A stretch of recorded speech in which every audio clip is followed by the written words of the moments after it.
Oremos. Bendito Deus, nós te suplicamos nessa noite, Senhor, esteja com o teu servo, o pastor Robson, como o Senhor sempre tem sido, na ministração da sua palavra, trazendo a iluminação do teu Espírito Santo, Senhor, para que o teu servo, ó Deus, fale conforme o Senhor o instruiu, conforme o Senhor o preparou, para que esta palavra, ó Deus, não seja uma palavra simplesmente humana, mas é a tua palavra, Senhor, e que ela cause impacto em nossas vidas, que ela traga mudança, que ela traga exortação, correção, disciplina, acima de tudo, ó Deus, crescimento espiritual e edificação para a tua igreja. Abençoa o teu servo, unge, em nome de Jesus, nós te louvamos, te agradecemos. Amém.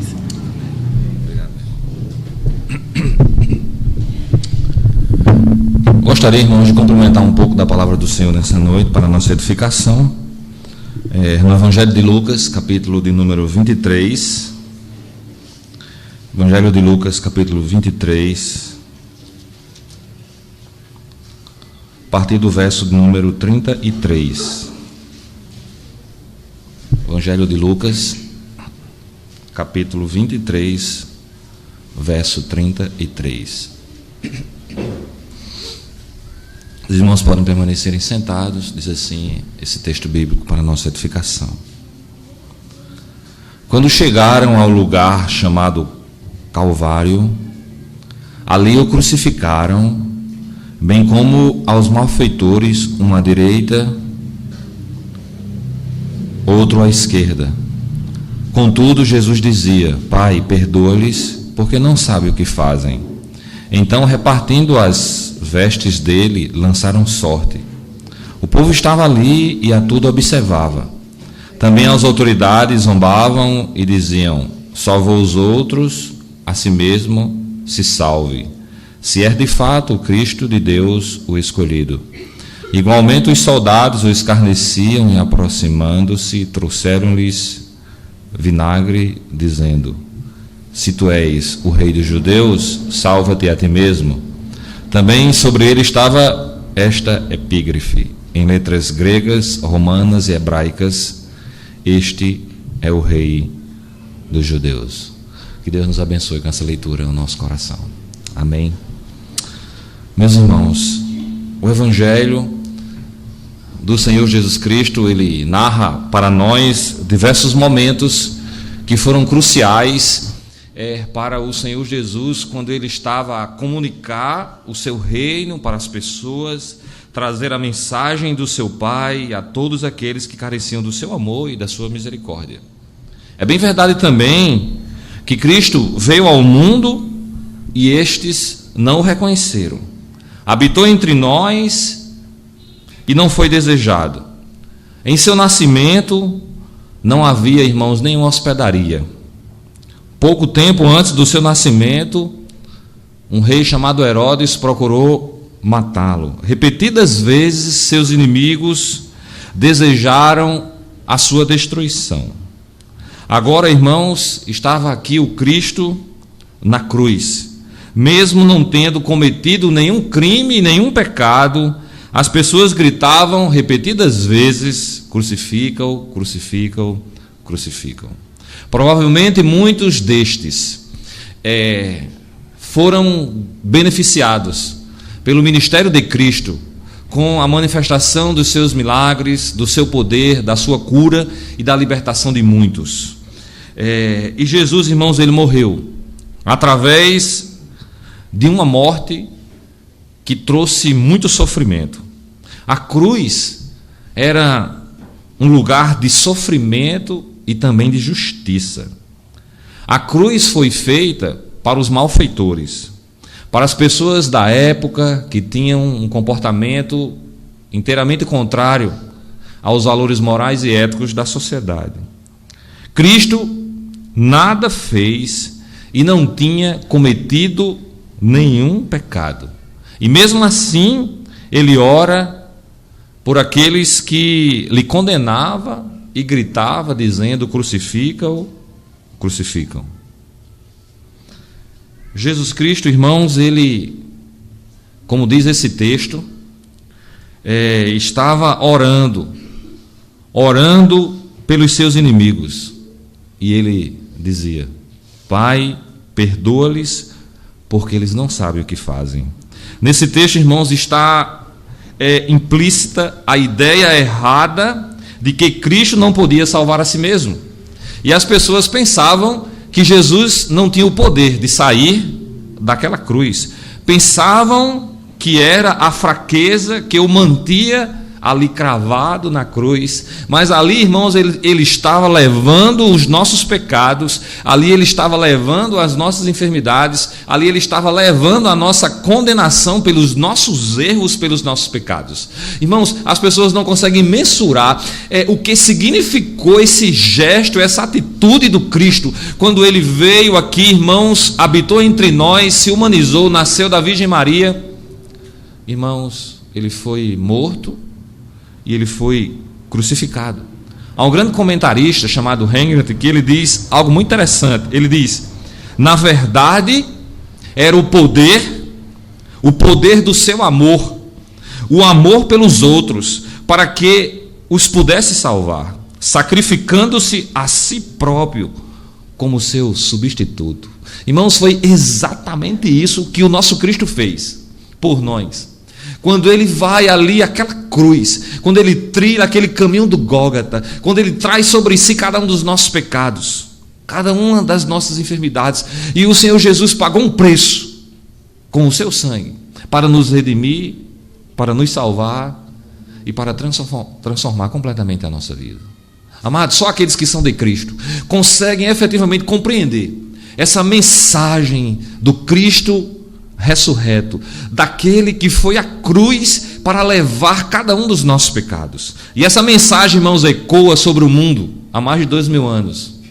Jesus Cristo, irmãos, ele cumpriu a sua missão, o seu mandato de morrer por aqueles que ele amou antes da fundação do mundo. O ministério de Cristo, irmãos, nos ensinou o valor do perdão.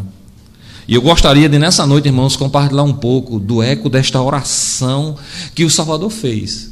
Naquele instante tão crucial e tão difícil da sua vida, ele diz: Pai, perdoa estes, porque eles não sabem o que faz. Irmãos, Jesus, ele cumpriu uma palavra profética. Ele intercedeu por seu povo. Ele foi contado, irmãos, entre os transgressores. Ele fez a oração por estas pessoas. Há uma menção lá em Isaías capítulo 53, verso 12. Irmãos, ele ora, ele intercede por essas pessoas. Foi por isso que lhe darei a parte de muitos, e com os poderosos repartirá ele o despojo, porquanto derramou a sua alma na morte e foi contado com os transgressores.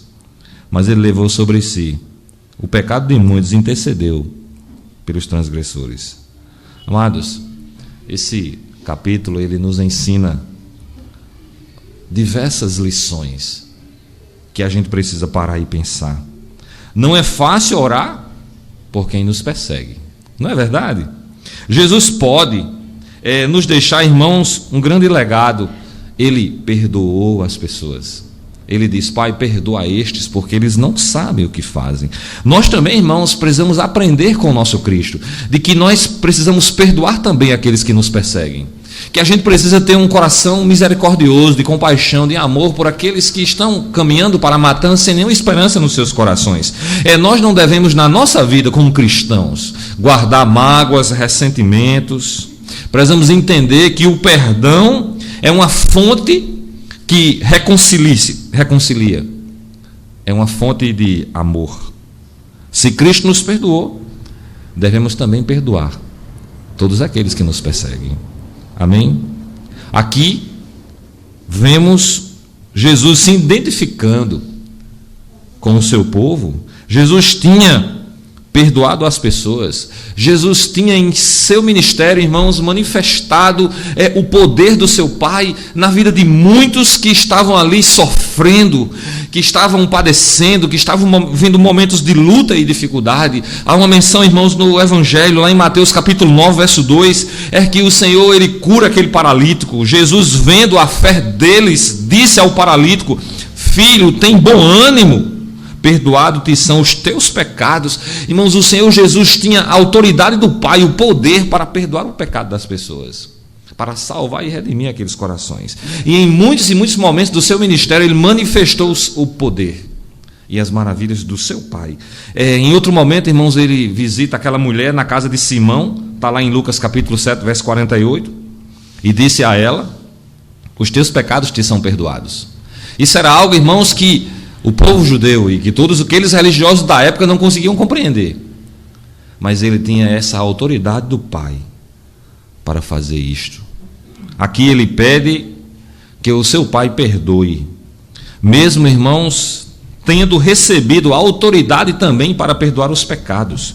Mateus capítulo 9, verso 7 diz: ora, para que saibais que o Filho do Homem tem na terra autoridade para perdoar pecados, disse então ao paralítico: levanta-te, toma a tua cama e vai para a tua casa. Irmãos, o Senhor Jesus fez isso por diversas vezes, manifestando as maravilhas do seu Pai, para que todas aquelas pessoas pudessem crer e receber o Cristo como único e suficiente Salvador. Amados, na cruz, Jesus estava em nosso lugar. Na cruz, irmãos, ele estava morrendo como justo pelo injusto. Por isso ele pede que o Pai perdoe. Uma identificação profunda com o seu povo. Nós, irmãos, precisamos pedir ao Senhor que Ele tenha misericórdia das nossas vidas, que Ele perdoe os nossos pecados, que Ele perdoe a nossa ignorância, que Ele perdoe a nossa cegueira espiritual, que Ele abra os nossos olhos para que a gente possa compreender as maravilhas do seu reino. Quero lhe perguntar nessa noite, preste atenção, olhe para mim. Você já pediu que Deus lhe perdoasse? Tem consciência de que você é um pecador e precisa do perdão de Deus? Tem essa compreensão clara na sua vida de que você carece do Cristo que veio aqui para morrer e para nos redimir de todo pecado? Pecado é pecado aos olhos de Deus. É uma afronta contra o Deus vivo, contra o Deus santo. Por isso, o homem precisa confessar os seus pecados. Se confessarmos os nossos pecados, Ele é fiel e justo para nos perdoar os pecados e nos purificar de toda a injustiça. Nós devemos nos achegar a Deus como nós estamos, em nossa situação espiritual, humana e material. E é o Senhor Jesus que tem o poder para nos resgatar do pecado, para transformar completamente e fazer nova a nossa vida. Amém? O homem, ele está cego. Ele está cego espiritualmente. Os homens da lei e o povo, eles eram ignorantes, irmãos, quanto à crucificação, porque só ia para a cruz os malfeitores. Jesus estava sendo crucificado do lado de dois malfeitores, de pessoas nocivas à sociedade da época, pessoas más, pessoas que promoviam a maldade, e a cruz, irmãos, era um lugar de julgar essas pessoas. Eles tinham sido chamados para que Cristo fosse crucificado. Eles estavam crucificando o Senhor da glória. O Senhor da glória que poderia salvá-los, que poderia clamar ao Senhor Deus e Ele mandar legião de anjos para livrá-lo. Mas eles estavam ali crucificando o Cristo que podia salvá-los de todo pecado. Irmãos, eles estavam inteiramente cegos, mesmo tendo sobre as suas vidas as profecias do Antigo Testamento afirmando que o Cristo haveria de vir. 700 anos antes, a profecia tinha sido dada lá em Isaías capítulo 53. Esses homens conheciam as Sagradas Escrituras, mas eles estavam ali crucificando o Cristo que poderia resgatá-los de todo pecado. Sabe o que foi isso, irmãos? Cegueira espiritual. Eles não tinham a percepção de que estavam crucificando o Cristo que foi prometido pelos profetas, desde o Gênesis. Quantos irmãos hoje agem da mesma forma, da mesma maneira, não conseguem perceber que Cristo é o Filho de Deus que tem o poder para mudar e transformar completamente as nossas vidas? Querido, você consegue perceber o que o faz quando rejeita a tão grande salvação de Deus? Consegue perceber as implicações dessa negação de receber o Cristo que tem o poder para salvar e transformar? Quantos hoje, no mundo contemporâneo, preferem o pecado, a bebedeira, o mundo, as festas, em vez de Cristo? Sabia disso?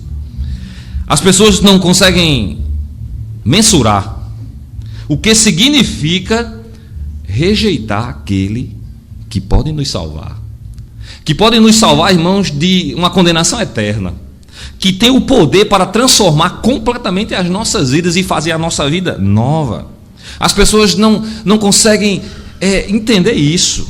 Não faz ideia, irmãos, do crime que é dizer: eu não quero esse reino para mim. Quantas e quantas pessoas vivem assim? Será, irmãos, que você consegue perceber essa verdade? Amados, só o Senhor Jesus tem o poder para abrir os nossos olhos para que a gente possa compreender essa grande verdade. Você tem que refletir e pensar: ou a gente recebe o nosso Cristo, ou a gente despreza e rejeita o Senhor como único e suficiente Salvador das nossas vidas. Mas a obra de Deus, ela não é feita nem por força e nem por violência, mas é pelo mover do Espírito de Deus. Irmãos, se nós estamos cegos, é porque nós vemos a nossa loucura, e só Jesus pode nos salvar. Só Ele pode tocar completamente nos nossos corações e fazer nova a nossa vida. Atos capítulo 16, verso 31 diz assim: crê no Senhor Jesus Cristo e será salvo, você e a sua casa. Irmãos, só o Senhor Jesus pode fazer isso. Abrir os nossos olhos para a gente compreender essa tão grande verdade de que Jesus é o Senhor, de que Jesus é o Salvador, de que nós estávamos perdidos nos nossos delitos e nos nossos pecados, de que nós andávamos no curso desse mundo, mas o Senhor Jesus Cristo veio e tocou e mudou completamente as nossas vidas. Aqui, irmãos, a gente vê e percebe a grande necessidade que o homem tem. Sabe por quê? Porque somos pecadores e precisamos de Deus. Só Cristo pode nos perdoar, porque estamos cegos, estamos inaptos para compreender a presença de Deus. Não importa se eu sou rejeitado entre os meus amigos, se ainda eu vivo no pecado. Por que eu tenho que viver no pecado? Por que eu tenho que viver longe de Deus? Para dar satisfação a essa sociedade contemporânea, ou a minha religiosidade, ou a religiosidade do meu pai, da minha avó, do meu irmão, do meu tio, do meu parente? Irmãos, cada um dia haverá de dar conta a Deus de si mesmo. E só o Senhor Jesus Cristo pode abrir os olhos do homem para que ele compreenda. O que importa na hora da morte, irmão, será: os meus pecados foram perdoados pelo sangue de Jesus. A nossa vida tem a marca de Cristo nos nossos corações.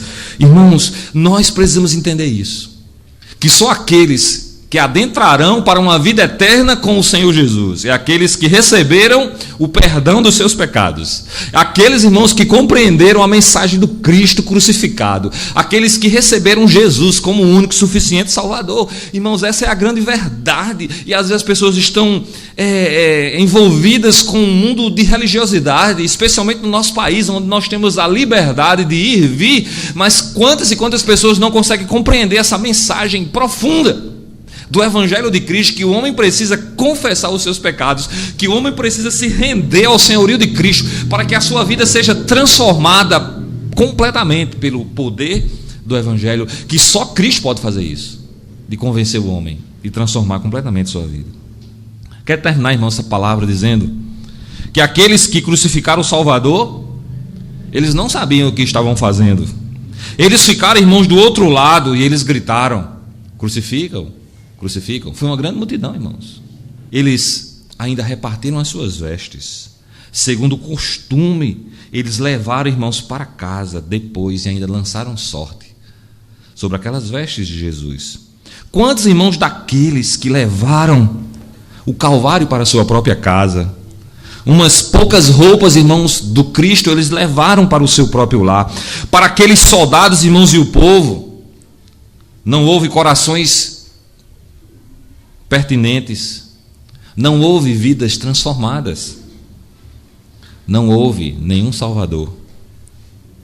Ainda hoje, irmãos, quantos entram nas igrejas e nada levam para casa após o culto? Sabia disso?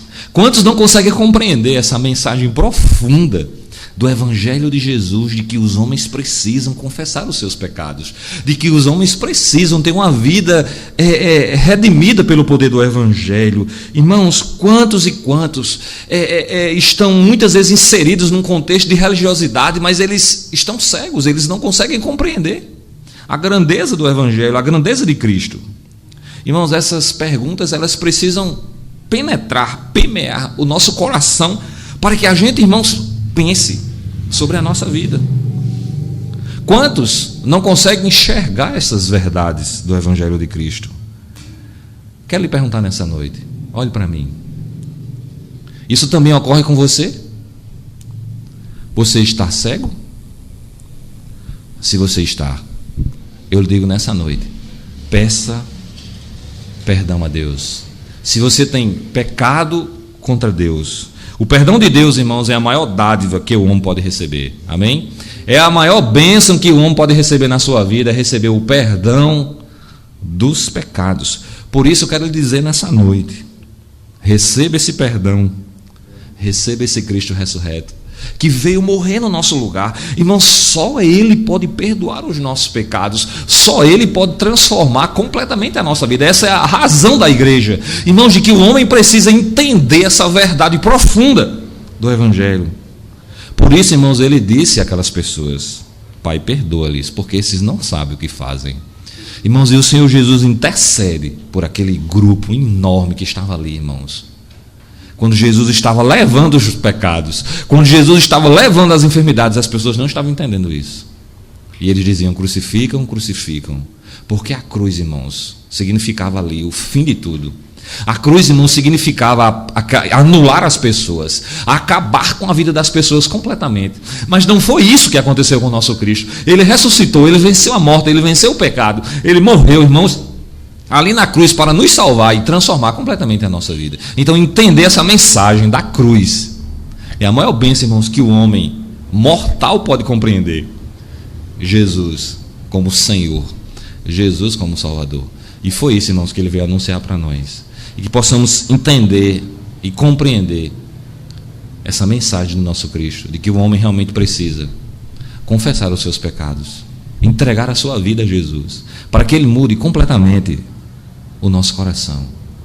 Amém? Que Ele nos abençoe ricamente nessa noite. Vamos orar? Nos colocar diante do Senhor. Deus conhece você. Ele conhece completamente sua vida. Ele é poderoso nessa noite para lhe salvar. Amém? Ele é poderoso para transformar completamente o seu coração. Quero que você se coloque diante do Cristo nessa noite.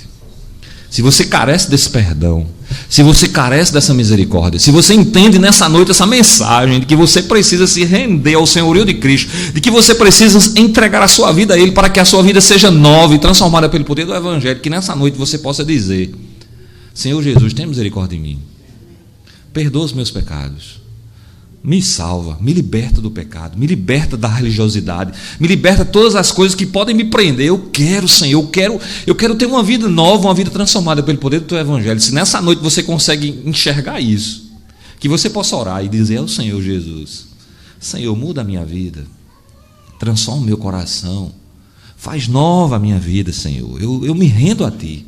Irmãos, vamos orar nesse instante. Gostaria que você orasse.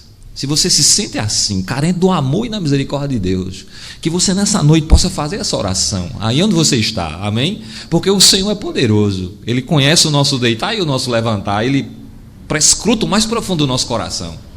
Que se nessa noite você se sente tocado por essa mensagem, que você possa dizer: Senhor Jesus, eu me rendo a Ti, quero uma vida nova, quero uma vida transformada.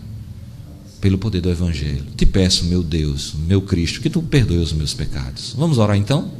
Gostaria que você orasse ao Senhor nesse instante.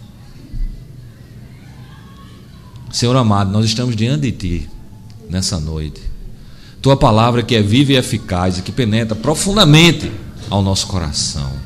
Meu Senhor, se há vidas aqui nessa noite que carecem, ó Deus, do perdão, que carecem, ó Deus, da reconciliação, que carecem, ó Deus, da salvação, ó Deus, que reconhecem nessa noite que são homens falhos e pecadores e que precisam de Ti, do Teu amor, ó Pai, que Tu possa tocá-los nos seus corações, que Tu possa nessa noite, meu Deus, salvá-los, que Tu possa nessa noite, meu Deus, perdoar os seus pecados, que Tu possa nessa noite, meu Deus, escrever o nome deles no livro da vida, que Tu possa abençoar, ó Deus, vidas nessa noite que são alcançadas pelo poder do Teu Evangelho. Meu Deus, se há pessoas aqui no nosso meio que nesse instante oram e dizem: Senhor Jesus, tem misericórdia da minha vida. Senhor Jesus, perdoa os meus pecados. Senhor Jesus, me salva deste mundo pecador. Senhor Jesus, vem morar no meu coração, vem mudar completamente a minha vida. Se há pessoas que fazem essa oração nesse instante, meu Deus, que Tu possa alcançar essas vidas, transformar completamente esses corações. Oramos, agradecidos ao Pai nesse instante. Em nome de Jesus, que vive e reina para todos sempre. Amém? Que o Senhor nos abençoe com a Sua palavra. Em nome de Jesus. Amém, irmãos?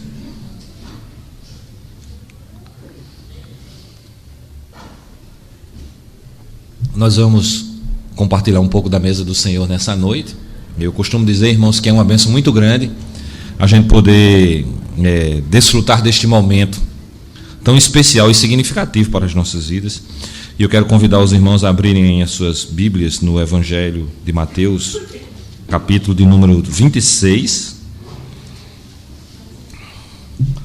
Vamos ler uma porção da palavra do Senhor que está no versículo de número 26, que diz assim: enquanto comiam, tomou Jesus um pão e, abençoando, partiu e deu aos discípulos, dizendo: tomai e comei, isto é o meu corpo. E a seguir tomou um cálice, tendo dado graças, o deu aos discípulos, dizendo: bebei dele todos, porque isto é o meu sangue, o sangue da nova aliança, derramado em favor de muitos para a remissão de pecados. E digo-vos que desta hora em diante não beberei deste fruto da videira até aquele dia em que eu hei de beber novo convosco no reino do meu Pai. E tendo cantado um hino, saíram para o monte das oliveiras. Irmãos, compartilhar nesta noite da mesa do Senhor, do pão e do vinho em memória, na lembrança de Jesus. Queria instruir os irmãos nessa noite dizendo que este pão continuará sendo pão, este cálice contendo suco de uva, continuará sendo suco de uva. Esse é um momento, irmãos, de a gente poder compartilhar desta mesa do Senhor, expressar a comunhão que nós temos uns com os outros e, acima de tudo, a comunhão que nós temos com Deus. Então, se você é membro genuinamente da Igreja Evangélica, se você já fez sua profissão de fé, o seu batismo, você pode nessa noite compartilhar do pão e do vinho em memória, na lembrança de Jesus, o nosso Senhor e o nosso Salvador. E a nossa esperança é de que um dia a Igreja do Senhor estará com o Senhor Jesus, e Ele há de ministrar essa grande ceia para o seu povo, para a sua igreja. Amém, irmãos? Esse momento aqui, irmãos, ele é simbólico. Nós estamos aqui, irmãos, em memória, nos lembrando de Jesus, o nosso Senhor, o nosso Salvador. É uma expressão de comunhão que a gente tem uns com os outros. Por isso a gente deve preparar o nosso coração, e que nada, absolutamente nada, nos prive desse tão grande privilégio de poder compartilhar da mesa do Senhor. Amém? Nós vamos orar mais uma vez, pedindo ao Senhor que nos abençoe nessa noite, que sonde o nosso coração e que possamos compartilhar da mesa do Senhor. Amém? Senhor amado, estamos diante de Ti nessa noite, agradecidos a Deus por esse tão grande privilégio de poder compartilhar do pão e do vinho em memória, nos lembrando de Jesus, o nosso Senhor, o nosso Salvador. Te pedimos mais uma vez, meu Deus, que Tu possa sondar o mais profundo do nosso coração, perdoar os nossos pecados, que nada, absolutamente nada nessa noite nos prive do grande privilégio de poder compartilhar do pão e do vinho em memória, na lembrança de Jesus. Nos abençoa ricamente, oramos com perdão dos nossos pecados, em nome de Jesus. Amém. O Senhor Jesus, Ele tomou o pão, partiu, deu aos discípulos e disse: comei dele todos, esse é o meu corpo, que é partido por vós. Fazer isto em memória de Jesus. Vamos então, irmãos, compartilhar do pão em memória de Jesus. Amém. Vem da cruz, seu triunfo, alegria será.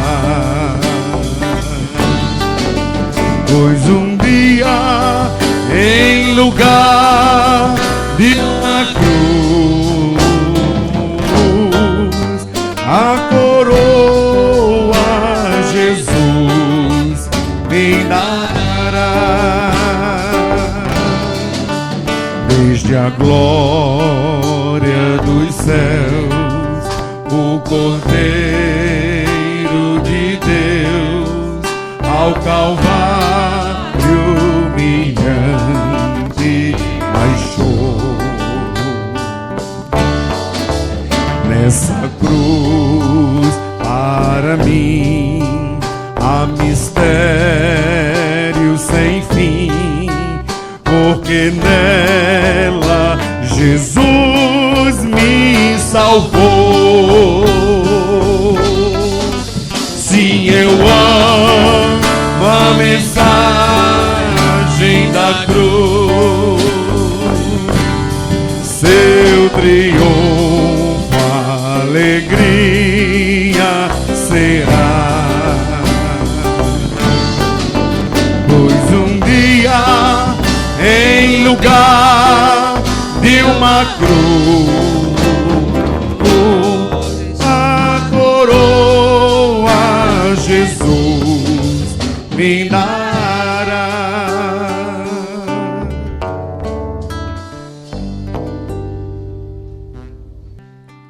Com algum irmão sem receber esse elemento? Se não, convido o irmão Raimundo por meio.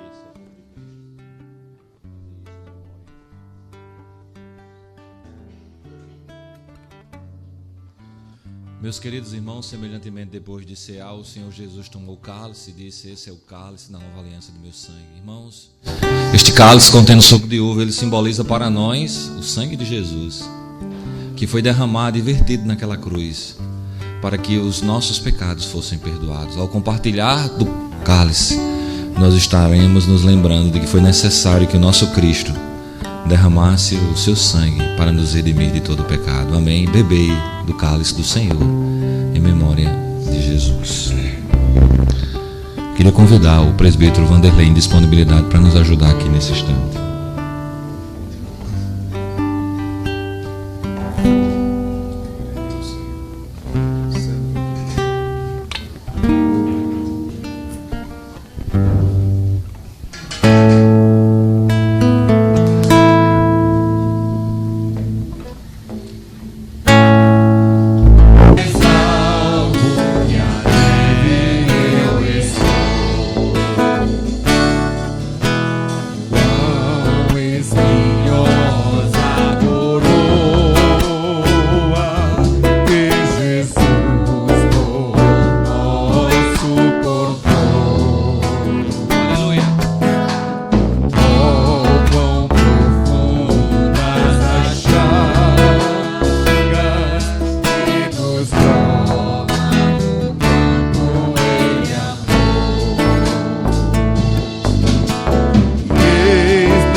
Esse sangue lavado mais alto que a nele eu estou.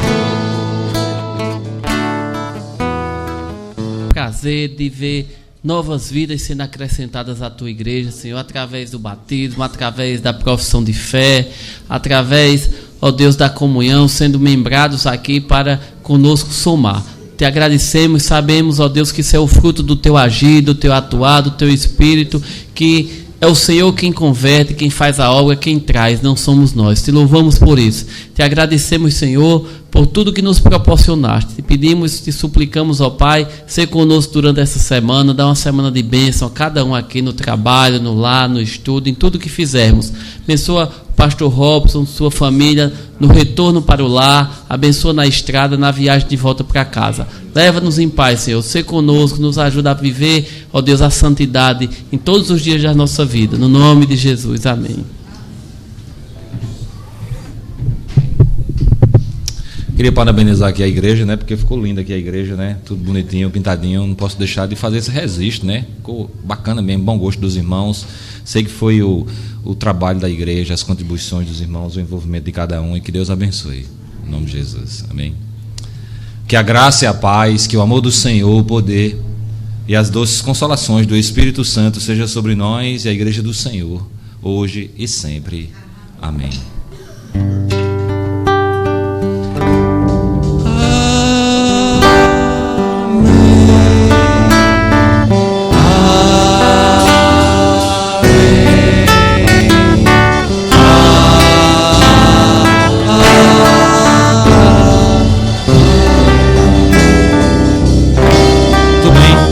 Cumprimenta aí o seu irmão, vá na paz do Senhor.